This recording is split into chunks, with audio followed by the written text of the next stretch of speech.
آپ نے یہ غور کیا ہوگا، بزرگان میری اس بات کی تائید کریں گے کہ پچھلے 10 سالوں سے جنگوں کے حالات پڑھنا کافی کم ہو چکا ہے۔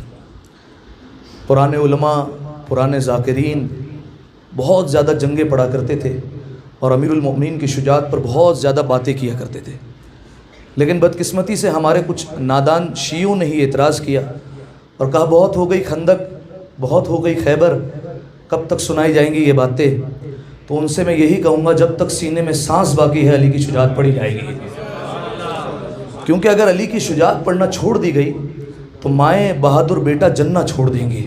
سامعین محترم، آج جس جنگ کے حالات بیان کرنے ہیں اس کا کیا نام ہے؟ جنگ احد۔ کل آپ کی خدمت میں بیان کیا تھا کہ جنگ احد کے حالات میں آپ کے سامنے بیان کروں گا۔ دیکھیے سامعین محترم، سب سے پہلا سوال کہ یہ جنگ احد وجود میں کیوں آئی، کیوں لڑی گئی؟ جنگ احد کا سبب کیا تھا؟ کیوں مسلمان اور کافروں کے درمیان دوبارہ جنگ ہوئی؟ تو سامعین محترم دیکھیے، اس کا سبب تھا جنگ بدر، کیونکہ جنگ بدر میں کافروں کو ایسی شکست ہوئی کہ وہ جنگ احد میں دوبارہ بدلہ لینے کے لیے نکلے تھے اور رسول اللہ سے اور دیگر مسلمانوں سے بدلہ لینے کے لیے آئے تھے۔ ٹھیک ہے، اچھا دیکھیے، جنگ بدر کس کے صدقے میں فتح ہوئی؟ امیر المومنین کے صدقے میں، علی کی تلوار کے صدقے میں مسلمان کامیاب ہوئے، علی کی تلوار کے صدقے میں مسلمان جنگ جیت گئے۔ حالانکہ مسلمانوں کے پاس نہ عوامی طاقت تھی، نہ اسلحے کی طاقت تھی، نہ سواریوں کی طاقت تھی، نہ مالی طاقت تھی۔ ٹھیک ہے، نہ عوام کی طاقت تھی ان کے پاس، نہ مال کی طاقت تھی، نہ اسلحے کی طاقت تھی، نہ فردی قوت تھی، کوئی قوت نہیں تھی۔ 313 صرف افراد تھے، جنگ بدر کی بات کر رہا ہوں، 313 افراد تھے، 70 اونٹ تھے، 3 گھوڑے تھے، 6 زرائیں تھی، 8 تلواریں تھی، لڑنے والا اکیلا علی تھا۔ لڑنے والا صرف اور صرف علی تھا۔ مسلمان جس کے بھروسے پر آئے تھے اس کا نام علی ابن ابی طالب تھا۔ لہٰذا جنگ بدر ہوئی مدینہ کے قریب بدر نامی ایک کنویں کے پاس، اسی لیے اس کو جنگ بدر کہا جاتا ہے۔ وہاں پر یہ جنگ وجود میں آئی، اور جب جنگ کا آغاز ہوا تو امیر المؤمنین نے حملہ کیا، اور جب جنگ ختم ہوئی تو وہاں پر نتیجہ یہ ہوا کہ کل 70 کافر مارے گئے۔ ان 70 میں سے 35 کو علی نے مارا اور 35 سارے لشکر والوں نے مل کر مارے، یعنی آدھے کو علی نے ختم کیا اور آدھے سارے مسلمانوں نے مل کر ختم کیا۔ اور سامعین محترم، کافر جب چلے تھے مکہ سے مدینہ کی طرف آ رہے تھے تو ایک ارادہ لے کر آئے تھے۔ کیا ارادہ لے کر آئے تھے؟ ان کا ارادہ یہ تھا کہ جب واپس پلٹیں گے تو محمد کا سر اپنے ساتھ لے کر جائیں گے، ہم خالی ہاتھ نہیں جائیں گے۔ ان بیوقوفوں کو یہ نہیں پتا تھا کہ محمد کے ساتھ ہر وقت علی ہوا کرتا تھا، محمد کے ساتھ ہر وقت علی ہوتا تھا، ان بیوقوفوں کو یہ نہیں پتا تھا۔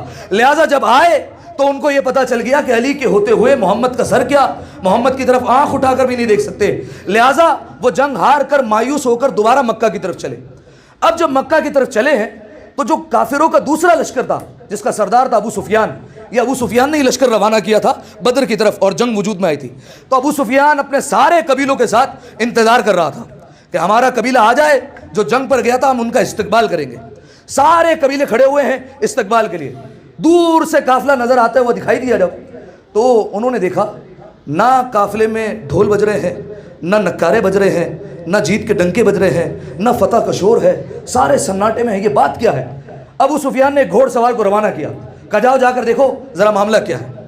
گھوڑ سوار پہنچا اور جا کر دیکھا سب کے منہ لٹکے ہوئے ہیں اور سب کے منہ جھکے ہوئے ہیں شرم کی وجہ سے۔ تو فوراً کہا کہ محمد کا سر کہاں ہے؟ نیزوں پر نظر نہیں آ رہا۔ تو کہا کہ کیا صندوق میں سر ہے؟ تو کہا نہیں، ہم جنگ ہار چکے ہیں۔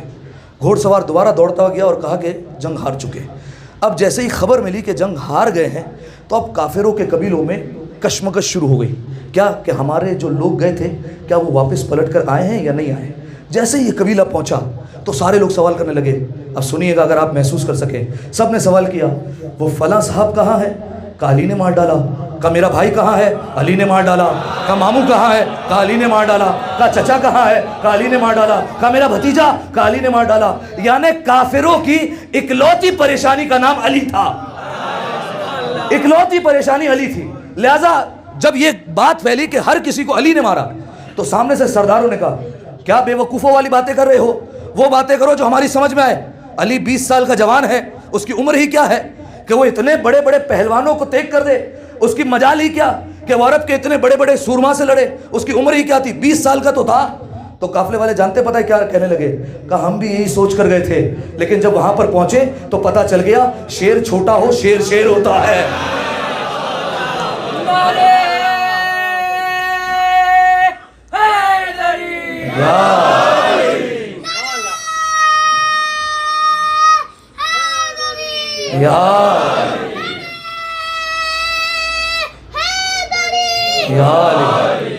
شیر کی عمر جو ہو شیر شیر ہوتا ہے۔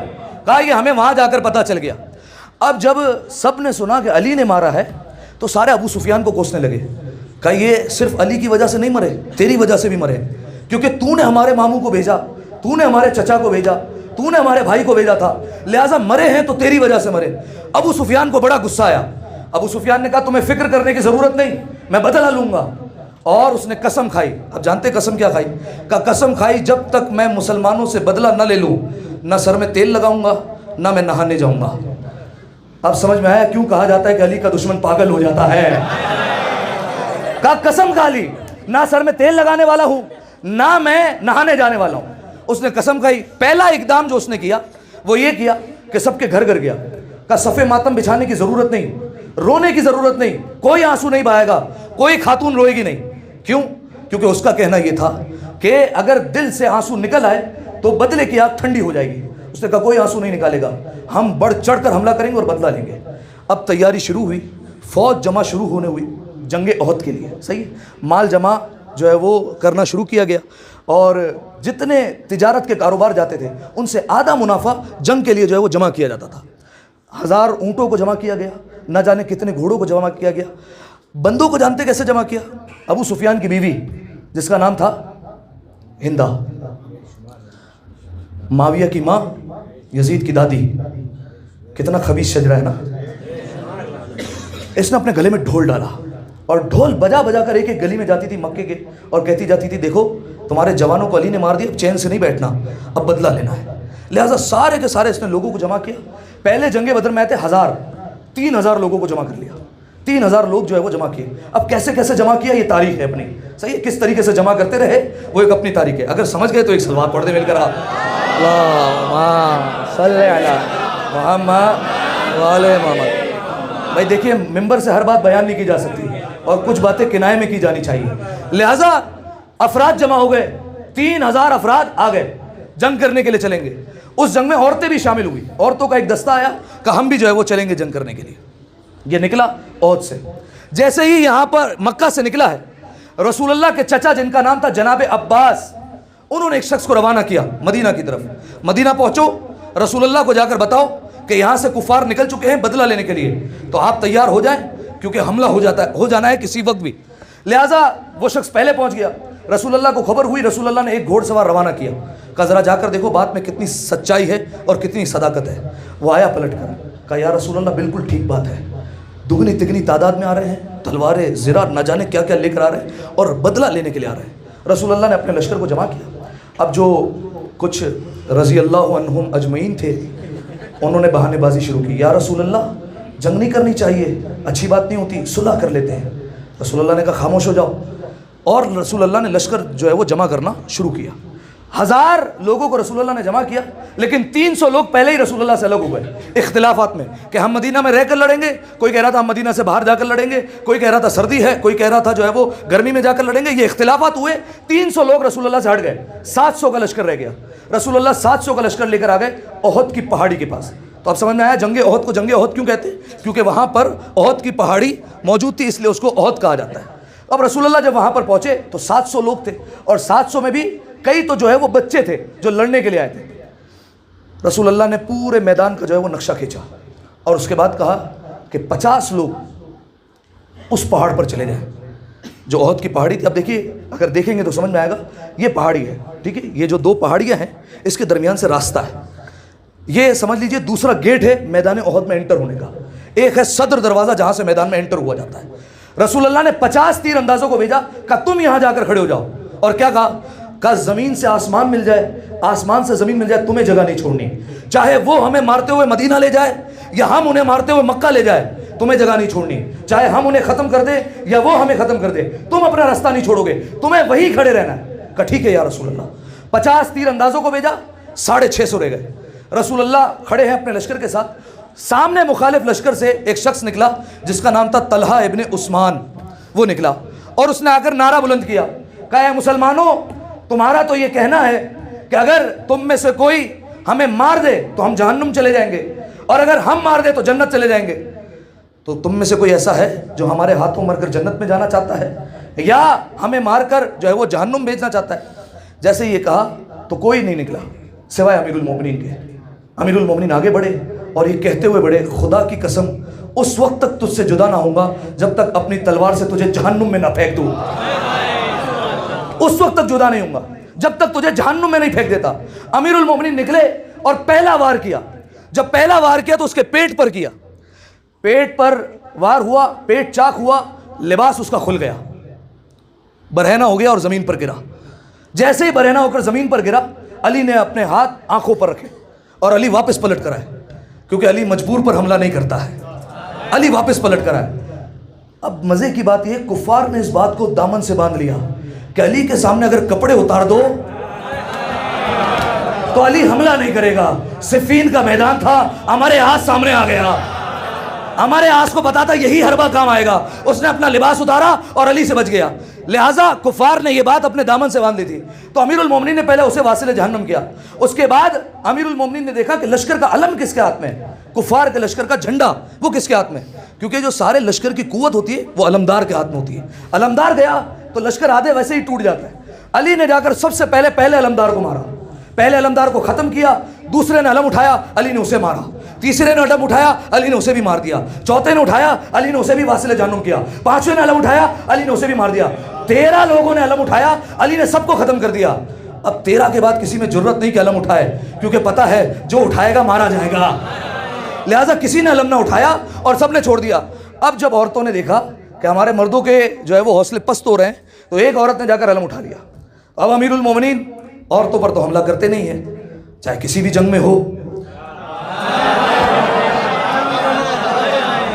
واپس آ گئے امیر المومنین، واپس آئے۔ اب جب واپس آئے تو مسلمانوں میں ایک جوش، ایک ولولہ، کس بات کا؟ علی نے ان کے علمداروں کو مار دیا۔ اب سارے مسلمانوں نے مل کر حملہ کیا، اجتماعی حملہ ہوا۔ یہاں 650 ہیں، وہاں 3000 کا لشکر ہے، مل کر حملہ کیا سب نے۔ جب سب نے مل کر حملہ کیا، اب آپ سوچیں کہ لشکر میں امیر المومنین ہے، رسول اللہ ہے، رسول اللہ قیادت کر رہے ہیں، جناب حمزہ اور امیر المومنین میں فرق جانتے ہیں؟ علی اللہ کا شیر ہے، حمزہ رسول کا شیر ہے، لہٰذا علی حمزہ یہ سارے لڑنے والے تھے۔ جب ایک ساتھ حملہ کیا تو کفار کے پیر اکھڑ گئے اور سارے کے سارے میدان سے بھاگنے لگے۔ اب جب میدان سے بھاگنے لگے تو سب نے، کچھ نے اپنا سامان چھوڑا، کچھ نے گھوڑا چھوڑ دیا، اور کچھ مسلمان کافروں کا پیچھا کر رہے تھے، انہیں دروازے سے باہر نکلا کر آئے، جو مین دروازہ تھا، ٹھیک ہے، وہاں سے باہر کیا۔ جیسے باہر کیا تو مسلمان واپس آ کر مال غنیمت لوٹنے لگے۔ صحیح ہے، سارا عالم اسلام حالت رکوع میں تھا، مال اٹھا رہا ہے، مال غنیمت اٹھا رہا تھا، سارے مال چن رہے تھے۔ اب وہ جو 50 بیٹھے ہوئے تھے پہاڑ پر، ان سے برداشت نہیں ہوا، انہوں نے کہا یہ سارا کا سارا بازار تو لٹ جائے گا، ہم کیا خالی آ جائیں گے گھر پر؟ انہیں نہیں پتا تھا رسول کا حق ہے کہ وہ مال غنیمت تقسیم کرتا ہے۔ لہٰذا جب انہوں نے دیکھا تو 50 میں سے 48 نیچے اتر گئے، صرف 2 اوپر پہاڑی پر باقی رہے، باقی سارے کے سارے نیچے آ گئے۔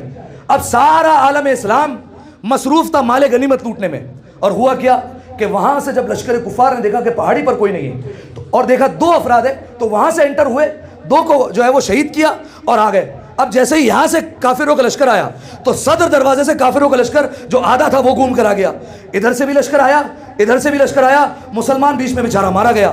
مسلمان بیچ میں تھا، انہوں نے حملہ کیا، جیسے ہی حملہ کیا تو اب بھگدڑ مچ گئی ایک طرف، صحیح ہے، اور کافروں نے سب سے پہلے آ کر رسول اللہ کو گھیرے میں لے لیا۔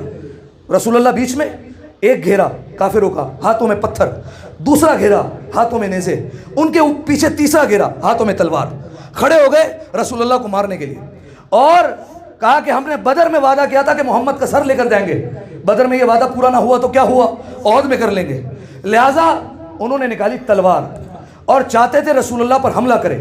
دیکھیے نبی رحمت للعالمین ہے، تلوار اٹھا سکتا نہیں ہے، صحیح ہے، تلوار اٹھائے گا نہیں، رحمت للعالمین ہے، بھاگ بھی نہیں سکتا کیونکہ نبی ہے،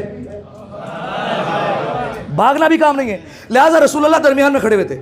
اب جب تلوار اٹھی اور فاصلہ اتنا تھا کہ تلوار چلتی اور رسول اللہ کو شہید کر دیا جاتا. رسول اللہ نے آنکھیں بند کی. آپ دیکھتے ہیں جب کوئی حملہ کرتا ہے تو انسان قدرتی طور پر آنکھیں بند کرتا ہے. رسول نے آنکھیں بند کی اور آواز دے کر کہا یا علی. جیسے ہی علی کو آواز دی اچانک سے بجلی چمکی اور علی رسول اللہ کے سامنے آ کر کھڑے ہوئے. علی آگے ہیں, رسول پیچھے ہیں, سامنے سارے کفار ہیں. جملہ بدل رہا ہوں, آگے علی ولی اللہ, پیچھے محمد رسول اللہ, سامنے سارے لعنت اللہ.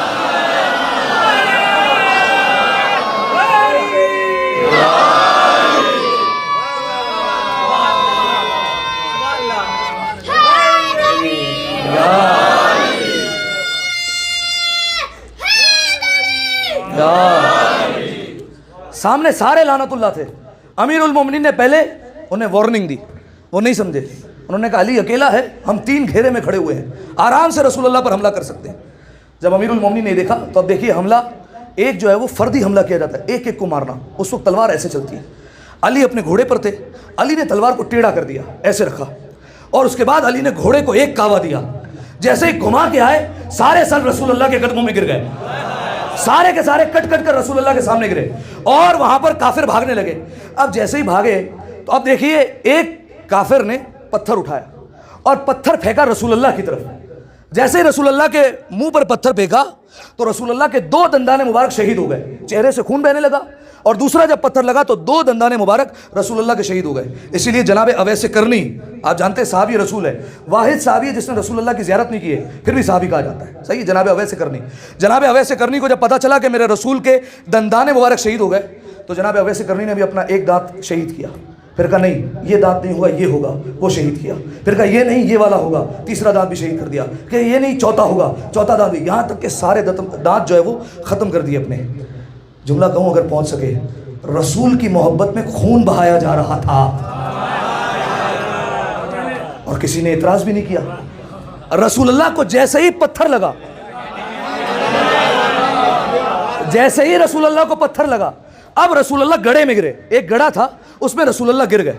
جیسے ہی رسول اللہ گڑھے میں گئے تو وہ نشیب تھا, اب رسول اللہ نظر آنے نہیں لگے. شیطان نے اعلان کیا ان محمدن قد قتل, اے لوگوں محمد مارے گئے. اب جیسے ہی یہ سنا تو سارے کے سارے صحابہ رضی اللہ عنہم محفوظ مقامات پر تشریف لے گئے اوپر, سارے کے سارے, اور ایسے بھاگے کہ قرآن نے گواہی دی جو آیت میں نے آپ کے سامنے پڑھی, استصعدونا, وہ وقت یاد کرو جب تم پہاڑ کی چوٹیوں پر بھاگ رہے تھے, ولا تلؤون احدم, اور اتنا ڈرے ہوئے تھے کہ پیچھے مڑ کر بھی نہیں دیکھ رہے تھے. والرسول یدعوکم فی اخراکم, حالانکہ تمہارا رسول تمہیں پیچھے سے آواز دے رہا تھا, پھر بھی تم پلٹ کر نہیں آئے. سارے کے سارے. اچھا دیکھیے اہل سنت کے ایک عالم گزرے, مولانا الطاف حسین علی. صحیح ہے, اردو میں جو ہے وہ ان کی نظمیں یا نثر بھی جو ہے وہ پڑھائی جاتی ہے, مولانا الطاف حسین علی. اب دیکھیے مرید تو اپنے پیروں کا دفاع کریں گے, کچھ نہ کچھ تو ان کے لیے لکھیں گے. لہٰذا کہنے لگے جنگ احد میں وہ خود نہیں بھاگے تھے, گھوڑا لے کر بھاگا تھا. میں نے کہا عجیب بات ہے, جو بندہ گھوڑا نہیں سنبھال سکتا وہ پورا دین کیسے سنبھالے گا؟ جس کو گھوڑا اختیار میں نہیں رکھ سکتا وہ پوری حکومت کیسے چلائے گا, دین کیسے چلائے گا؟ لہٰذا پہاڑیوں پر رسول اللہ پیچھے سے بلاتے رہے, کوئی نہیں آیا. اور یہاں پر آ کر امیر المومنین رسول اللہ کو گڑھے سے نکالا, اور بعض روایتوں میں رسول اللہ کو ایک ہاتھ پر اٹھایا, بعض روایتوں میں اپنے کاندھے پر رسول اللہ کو بٹھایا, دوسرے ہاتھ میں تلوار. کافروں سے جنگ کرتے جاتے تھے اور بلند آواز سے کہتے تھے محمد مارے نہیں گئے, ہاذا محمد, ہاذا محمد, یہ رہے محمد, یہ رہے محمد, محمد مارے نہیں گئے. کیا کہا؟ ہاذا محمد. کیا کہا؟ ہاذا محمد, یہ رہے محمد, مارے نہیں گئے. گویا پروردگار عالم کی آواز آئی, اے محمد علی نے تیرا جنگ احد میں تعارف کروایا ہے, احسان مت بھولنا, احسان کا بدلہ احسان سے ہوتا ہے. اس نے بھی ہاذا کہا ہے. کل غدیر کے میدان میں تو بھی ہاتھوں پر اٹھا کر کہنا من کنت مولا فہاذا.